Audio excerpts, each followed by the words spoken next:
بسم اللہ الرحمن الرحیم۔ پرانا خلاف رائے کے ساتھ میں ہوں افتخار کاظمی۔ حکومت اور سارے ادارے مل کر جو چوری تلاش نہیں کر سکے اسے ایک غیر ملکی اخبار کے صحافی نے تلاش کر لیا اور برطانوی اخبار میں شائع بھی کر دیا۔ دعویٰ یہ تھا کہ قومی خزانے میں لوٹ مار کی گئی ہے اور خبریں یہ آ رہی ہیں کہ سیلاب زدگان کی امداد کھا گئے۔ بظاہر لگتا یوں ہے کہ ابراج گروپ سکینڈل کا توڑ تلاش کر لیا گیا۔ ہاں صاحب کی سابق اہلیہ نے دعویٰ کیا تھا کہ ابراج گروپ نے حکمران جماعت کو الیکشن کمپین کے لیے بھاری فنڈ دیے تھے۔ ابراج گروپ وہ گروپ ہے جس کے سربراہ امریکہ اور برطانوی کمپنیوں کو دھوکہ دینے کے جرم میں برطانیہ میں گرفتار ہو گئے تھے۔ گمان یہ ہے کہ اسی سٹوری کو کاؤنٹر کرنے کے لیے برطانیہ کے اخبار ڈیلی میل میں یہ خبر شائع تو کرائی گئی جو حکومت مخالف سیاسی جماعت کے رہنما شہباز شریف کے حوالے سے ہے، جن پر برطانوی اخبار ڈیلی میل نے الزام لگایا ہے کہ شہباز شریف سیلاب زدگان کا فنڈ کھا گئے۔ پاکستانی اداروں کو تو پھر اپنی ناکامی کا اعتراف کر لینا چاہیے، تمام لوگوں کو فارغ کر کے نئی بھرتیاں کرنی چاہیے۔ یہ ادارے اتنے نالائق ہیں کہ ان کو اتنی بڑی سٹوری کا علم نہیں ہوا اور کئی سال گزرنے کے باوجود علم نہیں ہوا، اور ڈیلی میل کے ایک صحافی کو اس کا الہام ہو گیا۔ اور ہمیں تو ویسے بھی غیر ملکی اخبار میں شائع والی خبروں پر جلدی یقین آ جاتا ہے، چاہے وہ میمو گیٹ ہو چاہے کوئی اور سٹوری ہو، لیکن چونکہ غیر ملکی اخبار میں چھپ گئی ہے اب اس پر سارے ایمان لے آئیں۔ ڈیلی میل کی خبر سچی ہے یا جھوٹی ہے، مگر اس نے دو کام کر دیے۔ پہلا تو یہ کہ اس نے ویڈیو لیک والی خبر کو پیچھے کر دیا۔ احتساب عدالت کے جج ارشد ملک کی ویڈیو لیک سے اٹھنے والا شور کچھ کم ہو گیا۔ دوسرا، مستقبل قریب میں جو ایک خوفناک سکینڈل سامنے آ سکتا تھا جس کی بعض گشت چاروں طرف سنائی دے رہی ہے، اس کا توڑ بھی تلاش کر لیا ہے۔ بظاہر اس کا انکاؤنٹر تلاش کر لیا ہے۔ بظاہر یہ لگتا ہے کہ اگر کسی ایک سیاسی جماعت کے خلاف فنڈ کے غلط استعمال کا الزام لگنا تھا تو دوسری جماعت پر بھی یہ الزام لگا کر حساب برابر رکھا جائے گا۔ سٹوری کی ٹائمنگ اس حوالے سے خاصی اہمیت کی حامل ہے کیونکہ ابراج گروپ کا مبینہ سکینڈل جن لوگوں کے لیے مشکلات پیدا کر سکتا ہے وہ سمجھنا مشکل نہیں ہے۔ برطانوی حکومت ڈیلی میل کی خبر کو بنیاد بنا کر تحقیقات شروع کر سکتی ہے اور شہباز شریف یا ان کی فیملی کے جن افراد کے نام لیے جا رہے ہیں ان سے تفتیش بھی کر سکتی ہے، لیکن اس کی آڑ میں جس خبر کو دبانے کی کوشش کی جا رہی ہے میرا گمان یہ ہے کہ وہ اور زیادہ تیزی سے اب سامنے آئے گی۔ اسکینڈل کے حوالے سے سوشل میڈیا پر مصدقہ اور غیر مصدقہ معلومات کی بھرمار ہے۔ اب میرا گمان یہ بھی ہے کہ دونوں اسکینڈل یعنی شہباز شریف کا یہ سٹوری کا شائع ہونا کہ وہ سیلاب زدگان کے فنڈ کھا گیا اور وہ بھی برطانوی اخبار میں، ایک یہ اسکینڈل اور دوسرا ابراج گروپ کا اسکینڈل، یہ دونوں مستقبل قریب میں پاکستانی سیاست پر بری طرح اثر انداز ہو سکتے ہیں۔ پروگرام میں اور بھی اہم موضوعات شامل ہیں، دیکھتے ہیں ہائی لائٹ۔ اس کے پیچھے امریکہ اسرائیل تو ہونے سے رہا تو، لیکن شبر بھائی جان کو شاید یہ یاد نہیں رہا کہ جب عمران خان صاحب اپوزیشن میں تھے، بجٹ پاس ہوتا تھا، ٹیکس لگتا تھا، مہنگائی بڑھتی تھی، تو میرا پیارا خان صاحب پریس کانفرنس فرماتے تھے، انٹرویو دیتے تھے اور جلسے میں کہتے تھے۔ Well, I don't actually agree with you. I think there's a great deal of evidence in the article. There's detailed evidence of how just one of several money laundering schemes worked. Those schemes are set out in detail in an investigation report, which I have a copy of, and there's a huge amount of detail in there.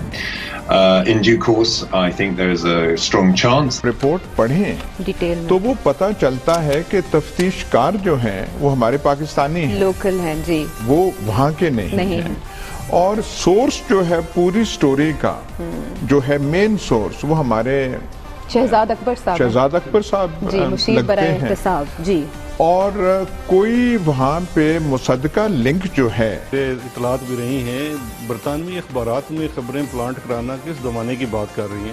اگر ہم نے یہ خبر plant کرائی ہے بڑا سنہری موقع ہے۔ میں نے آج ابھی ٹویٹ پہ تھوڑی دیر پہلے شہباز شریف صاحب کو چیلنج کیا ہے، انہوں نے کہا ہم عدالتوں میں لے کے جائیں گے۔ میں نے کہا یہ تو ویسا ہی دعویٰ جیسے آپ آصف علی زرداری کو سڑکوں پہ گھسیٹتے تھے۔ میں آپ کو چیلنج کرتا ہوں، آپ لنڈن کی عدالت میں لے کے جائیں۔ مہنگائی بالکل ہوئی ہے، لیکن اپر مڈل کلاس اور ایفلوئنٹ لوگوں کے لیے. میں آپ کی آنٹی سے وہ 5-4 دن 6 دن پہلے وہ گروسری وغیرہ اس بار تھوڑا لیٹ ہو گئے تو آئے آسٹر کے کتنا فرق پڑا. ٹھیک ہے آپ پوچھ لینا تصدیق کر لینا میرا چھوڑو تو تھا ایک فرق ڈیفینیٹلی. لیکن یہ ہے اللہ کی طرف سے یہ پکڑ میں آ چکے ہیں. انہوں نے جتنا مال لوٹا ہے آج ان کے کام نہیں آ رہا. اور میں بڑی داری سے کہتا ہوں میں بچوں کے بارے میں باتیں نہیں کرتا. اور سب سے پہلے کچھ عام خبریں آپ کے ساتھ شیئر کرتے ہیں. برطانوی اخبار نے دعویٰ کیا کہ سابق وزیر اعلیٰ پنجاب اور اپوزیشن لیڈر شہباز شریف نے زلزلہ زدگان کے لیے ملنے والی امداد ہڑپ کر لی. برطانوی اخبار کی رپورٹ میں یہ دعویٰ کیا گیا ہے کہ سابق وزیر اعلیٰ پنجاب نے زلزلہ متاثرین کے لیے برطانیہ کی جانب سے دیے گئے 50 کروڑ پاؤنڈ برطانوی امداد میں سے لاکھوں پاؤنڈ خرد برد کر لی. دوسرے برطانوی ادارے DFID نے ڈیلی میل کی خبر کی تردید کی ہے. یعنی یہ وہ ادارہ ہے جو فنڈ دیتا ہے. انہوں نے اس کی تردید کرتے ہوئے کہا کہ انہیں یقین ہے برطانوی ٹیکس گزاروں کے پیسے کو صحیح جگہ استعمال کیا گیا ہے. خبر شائع کرنے والے برطانوی صحافی ڈیوڈ روز کا کہنا ہے کہ شریف فیملی کے پاس منی لانڈرنگ کے الزامات ثابت کرنے کے لیے کچھ نہیں ہے. عمران خان سے ان کی گزشتہ سال مئی میں الیکشن کی تیاری کے دوران ملاقات ہوئی تھی. DFID کا تردیدی بیان مزاح کا حیض ہے. شہباز شریف نے خبر کی تردید کرتے ہوئے اخبار کے خلاف قانونی کارروائی اور قانونی چارہ جوئی کرنے کا اعلان کیا. اور موبائل استعمال کرنے والے صارفین کے لیے خبر یہ ہے کہ اب 100 روپے کے لوڈ پر انہیں 88 روپے 90 پیسے ملیں گے. موبائل کمپنی نے آپریشن اور سروس فیس کی صارفین سے وصولی روک دی ہے. سپریم کورٹ نے موبائل کمپنیوں کو عوام سے اضافی ٹیکس وصول کرنے سے روکا تھا. اب صارفین کو 100 روپے کے کارڈ پر 76 روپے 94 پیسے کی بجائے 88 روپے 90 پیسے ملیں گے. موبائل صارفین کو 100 روپے کے لوڈ پر تقریباً 11 روپے 95 پیسے کا ریلیف ملے گا. چیئرمین سینٹ کے لیے جوڑ توڑ میں تیزی آ گئی. وزیر عمران خان نے فاٹا کے آزاد سینیٹر کو ملاقات کے لیے بلا لیا. چیئرمین سینٹ سے اسپیکر قومی اسمبلی اسد کیسر نے بھی ملاقات کی. ذرائع کے مطابق ملاقات میں چیئرمین سینٹ کے خلاف تحریک عدم اعتماد پر مشاورت کی گئی. طوفانی بارش اور سیلابی ریلے نے وادی نیلم میں تباہی مچا دی. 23 افراد جاں بحق جبکہ درجنوں لاپتہ ہو گئے. آزاد کشمیر کے علاقے لیسوا میں کلاؤڈ برسٹ ہونے کی وجہ سے طوفانی بارشوں اور سیلابی ریلے سے ندی نالوں میں سغیانی آ گئی. علاقے میں مواصلاتی نظام مکمل طور پر دھرم برہم ہو گیا. موبائل اور انٹرنیٹ سروسز معطل ہو گئے. سیلابی ریلے کی لپیٹ میں آ کر 2 مساجد اور 1.5 درجن سے زائد مکانات پانی میں بہہ گئے. 23 افراد جاں بحق ہوئے جن کی لاشیں سیلابی ریلے میں بہہ کر دریائے نیلم میں چلی گئی. لینڈ سلائڈنگ کی وجہ سے لیسوا کا مین بازار مکمل طور پر تباہ ہو گیا. جاں بحق ہونے والوں میں تبلیغی جماعت کے 10 اراکین شامل ہیں. 4 افراد کا تعلق لاہور، 5 کا فیصل آباد اور 1 کا تعلق شیخو پورہ سے.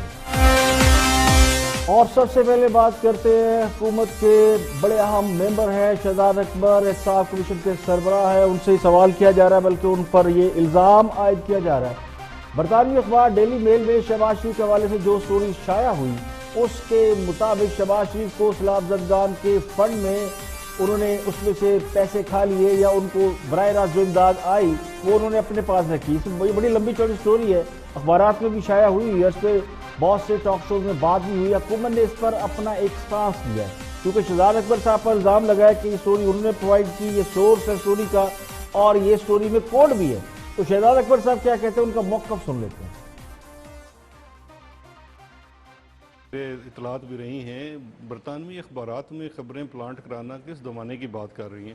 اگر ہم نے یہ خبر پلانٹ کرائی ہے بڑا سنہری موقع ہے. میں نے آج ابھی ٹویٹ پہ تھوڑی دیر پہلے شہباز شریف صاحب کو چیلنج کیا ہے. انہوں نے کہا ہم عدالتوں میں لے کے جائیں گے. میں نے کہا یہ تو ویسا ہی دعویٰ جیسے آپ آصف علی زرداری کو سڑکوں پہ گھسیٹتے تھے. میں آپ کو چیلنج کرتا ہوں آپ لنڈن کی عدالت میں لے کے جائیں، ڈیلی میل کو بھی لے کے جائیں، وہ اپنا جواب خود دیں گے. ساتھ مجھے بھی لے کے جائیے گا کہ میں نے پلانٹ کرائی ہے. باقی اسٹوری کے اندر جتنی چیزیں آئی ہیں میں اس سے 10 گنا بڑھ کے ایک ثبوت ایک ڈاکومنٹ عدالت میں لنڈن میں بھی پیش کر دوں گا کیونکہ یہاں پہ تو ان کو اعتبار ہی نہیں ہے نا عدالتوں پہ. میں کہتا ہوں لنڈن کے عدالتوں میں کرا لیں. آپ ڈاکیومنٹ پیش کر دیں گے جو کانٹینٹ اس رپورٹ کا ہے اس کے مطابق؟ میں اس رپورٹ سے بڑھ کے ڈاکیومنٹس پیش کر دوں گا. اس کا مطلب کہیں نہ کہیں حکومت نے فیسیلیٹیٹ تو کیا ہے ڈیوڈ روز؟ دیکھیے حکومت کیسے فیسیلیٹیٹ کر سکتی ہے. ایک سمپل سی میں آپ کو بات بتاتا ہوں.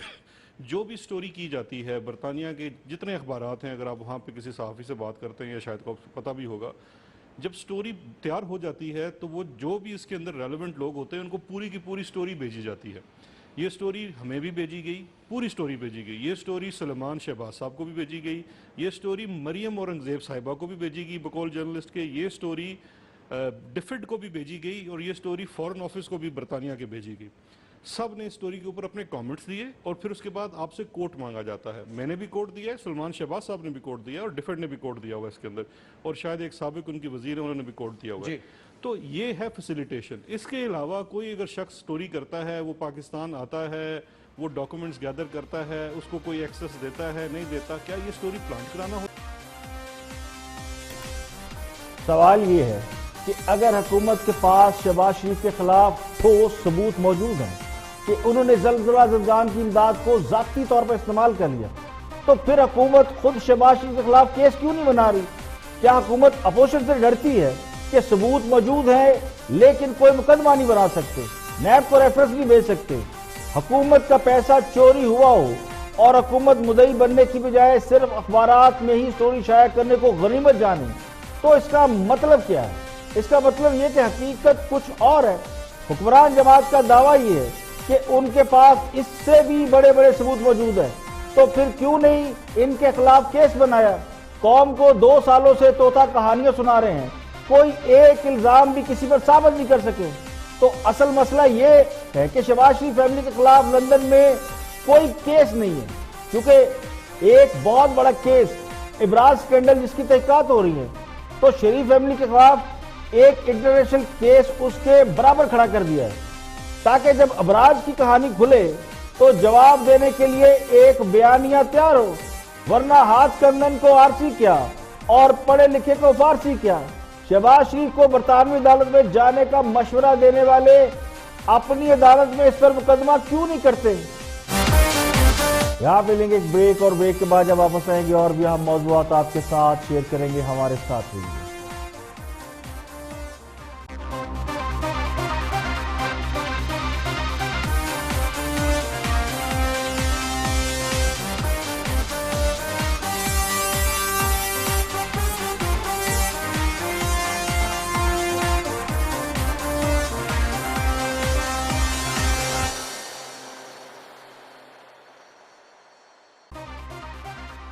Welcome back. آپ دیکھ رہے ہیں پروگرام اختلاف رائے اور میں ہوں افتخار کاظمی. آگے بڑھتے ہیں اور خبریں گرم ہیں شہباز شریف کے حوالے سے. ان کے حوالے سے ایک سکینڈل منظر عام پر آیا. برطانوی اخبار ڈیلی میل میں برطانوی صحافی ڈیوڈ روز نے ایک سٹوری شائع کی ہے جس میں سابق وزیر اعلیٰ پنجاب پر انہوں نے الزامات عائد کیے ہیں. ان الزامات کو عائد کرنے کے بعد انہوں نے انٹرویو بھی دیا اور صحافیوں سے یعنی پاکستان کے میڈیا سے بات بھی کی. کیا کہتے ہیں ڈیوڈ روز اپنی سٹوری کے حوالے سے اور کتنا یقین ہے انہیں سٹوری کے حوالے سے؟ دیکھتے ہیں ڈیوڈ روز. ایک اور اینگل ہے ڈی آئی ایف ڈی کا. D I F D has also given a response and they saying that the evidence you've used is not substantial. So strong evidence ہے آپ کے پاس؟ Well, I don't actually agree with you. I think there's a great deal of evidence in the article. There's detailed evidence of how just one of several money laundering schemes worked. Those schemes are set out in detail in an investigation report, which I have a copy of, and there's a huge amount of detail in there. In due course, I think there is a strong chance that they will be the subject of a reference to the Accountability Court, and we will see what the court makes of them. These are not just made up allegations. They're the product of a long investigation by a highly experienced team of investigators drawn from several agencies, not only NAB but the FIA, from the SEC, very, very top investigative team here, and I've spoken to several members of that team. I've looked in detail at the supporting documentation which they have to support what is in that report. So I'm confident that everything in my article is grounded in a serious investigation and by documents gathered from independent sources. I also interviewed several witnesses, including people in custody. I didn't actually quote all of them in the article. We didn't have unlimited space, but as well as Aftab Mahmood, the British citizen who's in custody in jail in Lahore, and Shahed, who is his contact in Lahore. I interviewed a couple of the Cash Boys. I interviewed Mushtaq Chiniwala, who is at the center of other sets of allegations involving money laundering. He, I believe, is likely to become a witness for the prosecution in any trial. So I'm confident. برطانوی صحافی خود یہ مان رہا ہے کہ ان کی پاکستان میں زیر حراست لوگوں سے ملاقات ہوئی. تو سوال یہ ملاقاتیں کس نے کرائی, کس نے فیسیلیٹیٹ کیا؟ کیا حکومت کے علاوہ برطانوی صحافی کو کوئی اور سہولت فراہم کر سکتا ہے؟ کیا یہ سہولت سرکار کے علاوہ کوئی دے سکتی ہے کہ وہ زیر حراست ملزمان جن سے ان کے گھر والوں کو بھی ملنے کی اجازت نہیں, ان سے ایک صحافی وہ بھی غیر ملکی اس سے ملاقات کرائی جاتی ہے, جبکہ پاکستانی صحافیوں کو بھی اس تک رسائی نہیں ہے؟ ممکن ہے ڈیوڈ روز اپنی جگہ بالکل ٹھیک ہو, جرنلسٹ ہے, اسے جو ڈاکومنٹس ملے ہوں گے, جو گواہ ملوائے گئے ہوں گے, اور حکومت اسے یقین دلا رہی ہوگی کہ یہ سارے ڈاکومنٹ اٹیسٹڈ ہیں, ویریفائڈ ہیں اور انویسٹیگیشن کے بعد حاصل کیے ہیں, ہو سکتا ہے گواہ بھی سچے ہیں, تو یہ سب انہوں نے یقین کرایا ہوگا. تو کسی بھی صحافی کے لیے کوئی بھی سٹوری شائع کرنے کے لیے اتنا مواد کافی ہوتا ہے. اصل مسئلہ یہی ہوگا کہ اسے کسی عدالت میں ثابت کرنا ہے, یعنی کون سی عدالت میں؟ پاکستانی عدالتوں میں تو حکومت جا سکتی ہے. برطانوی صحافی کو چیلنج کرنا ہے تو کیس بھی برطانیہ میں ہی لڑنا پڑے گا, جس سے میرا گمان یہ ہے کہ وہ مقصد پورا ہو جائے گا کہ غیر ملکی فنڈ کسی سیاسی جماعت کو کھڑا کرنے کے لیے استعمال ہو سکتا ہے, تو وہی غیر ملکی فنڈ دوسری سیاسی جماعت اپنی جیب میں بھی ڈال سکتی ہے. تو میرا گمان یہ ہے کہ صحافی کے سٹیٹمنٹ کو اگر ایک سائیڈ پہ رکھے تو یہ کیس بیلنس کرنے کی کوشش ہے. اسی کیس کے حوالے سے بات کر رہے ہیں ایاز امیر, کالمسٹ ہیں اور تجزیہ کار ہے, جبکہ ممبر قومی اسمبلی بھی رہے ہیں اور ان سارے معاملات پر گہری نظر رکھتے ہیں. تھنک ٹینک میں شہباز شریف والی سٹوری کو وہ کس اینگل سے دیکھ رہے ہیں, واچ دس. رپورٹ پڑھیں ڈیٹیل میں تو وہ پتہ چلتا ہے کہ تفتیش کار جو ہیں وہ ہمارے پاکستانی ہیں, لوکل ہیں, جی وہ وہاں کے نہیں ہیں. اور سورس جو ہے پوری سٹوری کا جو ہے مین سورس وہ ہمارے شہزاد اکبر صاحب جی, مشیر برائے احتساب جی. اور کوئی وہاں پہ مصدقہ لنک جو ہے رپورٹر اس خرد برد اور برطانوی ایجنسی سے قائم اس سٹوری میں نہیں ہے, اسٹیبلش نہیں کر سکا. کیا پتا سارا ڈاکہ ڈالا گیا ہو یا پتہ نہیں کہاں ڈالا گیا ہو, لیکن ہم تو سٹوری کی بات کر رہے ہیں. سٹوری میں ایسی چیز نہیں ہے. تو یہ جو سارا تھا. اور ایک اور چیز ہے کہ وہاں کا ایک سرکاری ادارہ ہے DFIT, جیسے ہمارا اکنامک افیئرز ڈویژن ہے, ہمارا اس کا میرے خیال متبادل وہی ہوگا جی.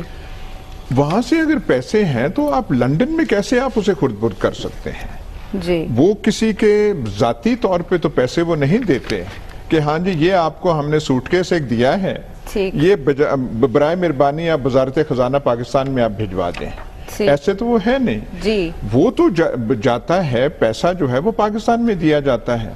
تو سلمان شہباز کے ہتھے کیسے لگ گیا؟ سلمان شہباز کی صلاحیتوں سے مجھے انکار بالکل نہیں ہے. میں تو ان کو مطلب ہونہاری کے فل نمبرز دوں جی. لیکن آپ الزام وہ لگائیں جی جو کہ جچتا ہو اور جو لگتا ہو. ٹھیک. جو یہ کہانی ہے اس نے ایک چیز کی ہے کہ اتوار کو میڈیا کا جو ہے پاکستان میں وہ ٹھنڈا ہوتا ہے, خبریں نہیں ہوتی. لیکن آج اتوار جو ہے ایسی گرما گرم رہی, صبح سے لے کے اب تک آپ دیکھیں جو کہانی مواد نہیں ملتا تھا وہ آپ کو یہاں پہ مل گیا ہے. اور جس نوعیت کی پریس کانفرنس کی تھی مریم نواز نے جی, اور انہوں نے وہ ضمیر کے بوجھ کا